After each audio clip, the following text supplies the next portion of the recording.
Oi, pessoal. Boa tarde, boa noite, bom dia. Não sei quando vocês vão ver esse vídeo, não é mesmo?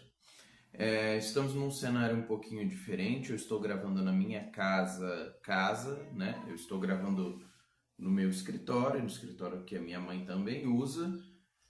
E hoje nós vamos falar sobre um assunto muito pedido, muito interessante sobre as nossas teologias de Umbanda. Hoje nós vamos fazer um vídeo rápido explicativo sobre entidades. O que são as entidades, como as entidades operam, as diferenças da linha da direita, da linha da esquerda e outras várias informações. Nesse videozinho nosso de assuntos fechados de 10 minutos, hoje o nosso tópico é entidade, logo depois da vinheta.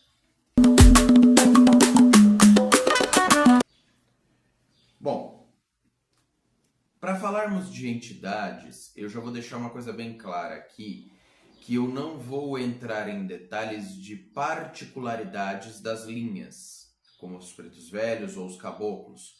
Eu vou falar do conceito de entidade em geral, da divisão de direita e de esquerda e daquelas entidades que ficam meio que flutuando entre os dois. Mas eu não vou entrar nesse mérito de falar especificamente sobre cada uma das linhas de entidade. Por quê? Porque eu vou fazer uma série, depois que nós encerrarmos as duas que nós já estamos fazendo sobre Orixá e sobre a história, eu vou fazer uma outra série só sobre entidades, falando sobre as particularidades a fundo dessas entidades, certo? Bom, para podermos começar então, hoje nós vamos falar sobre o que é uma entidade.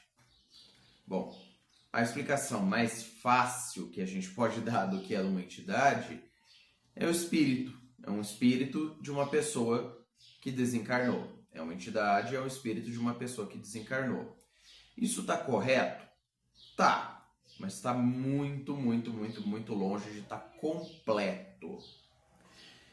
Não é qualquer pessoa após o seu desencarne que se torna uma entidade, tá? O processo, vamos dizer assim, processo para se tornar uma entidade, ele não é muito conhecido, ele varia muito de tradição para tradição. Algumas tradições dizem que a pessoa tem que ter tido algumas coisas, outras eu não vou entrar nesse mérito, não vou entrar nesse detalhe, mas o que praticamente todas as doutrinas dentro da Umbanda concordam é, para uma pessoa se tornar uma entidade, ele tem que ter tido uma história pregressa, uma parte da sua história de vida, que o ligava a uma espiritualidade superior, né? Seria mais ou menos como o kardecismo fala de que precisa ser um ser evoluído, embora nós não usamos muito esse conceito de evolução dentro da Umbanda, tá? Deixando bem claro que esse conceito de evolução dentro da Umbanda ele é bem diferente do kardecismo. Aqui a gente consegue traçar um paralelo mais ou menos próximo.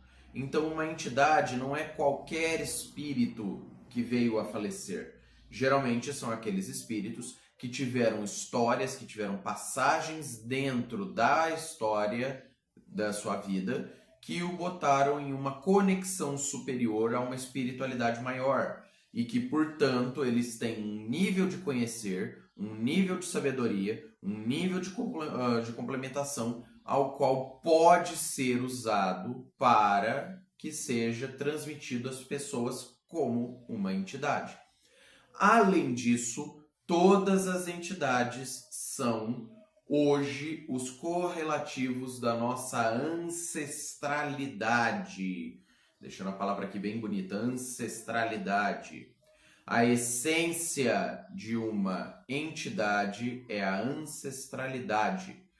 Os pretos velhos, eu disse que eu não ia entrar muito em detalhes, mas rapidinho, os pretos velhos representam a ancestralidade negra, os caboclos a ancestralidade indígena, os baianos a ancestralidade nordestina e por aí vai. Eles são a representação da nossa ancestralidade cultural, da nossa ancestralidade material e física, da nossa ancestralidade sanguínea, da nossa ancestralidade brasileira. É por isso que se diz que a Umbanda é a mais brasileira de todas as religiões, porque ela cultua toda a essência do que é a ancestralidade brasileira. Ou vocês não repararam que todas as linhas, sejam elas da direita ou da esquerda, trazem consigo uma carga cultural e ancestral da nossa cultura? Vamos enumerar aqui as linhas rapidinho. E vamos fazer isso já entrando no mérito de dividir a direita e a esquerda. Vamos dividir, vamos traçar aqui uma linha, vamos por assim dizer, aonde nós vamos colocar a direita, as entidades da direita, e a esquerda, as entidades da esquerda, e aquelas que transitam de um lado para o outro. Começando pela direita, nós temos as seguintes linhas: caboclos, espíritos de indígenas; pretos velhos, os espíritos dos antigos escravizados e dos antigos engangais, dos antigos bacongos e baculos, que eu mencionei no nosso primeiro vídeo.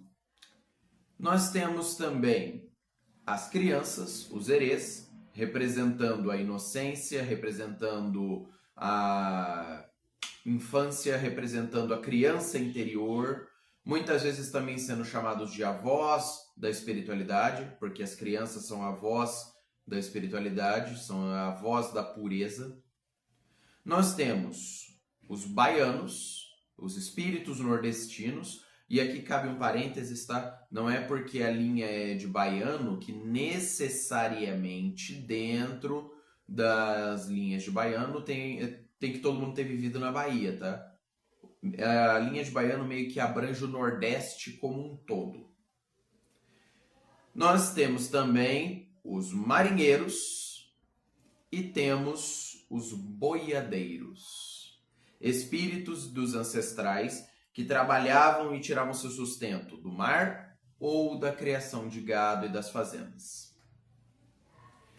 Agora, vamos jogar também aqui na direita algumas quase linhas, vamos chamar assim, ou linhas intermediárias, que são, por exemplo, a linha dos cangaceiros, a linha dos pajés, que são, na verdade, linhagens dentro dessas linhas que eu já comentei, mas que algumas casas consideram como linhas próprias.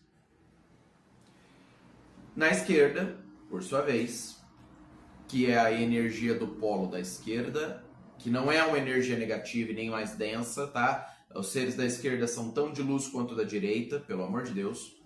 Mas nós temos Exu, Pombogira, e é Pombogira, não é Pombagira, tá?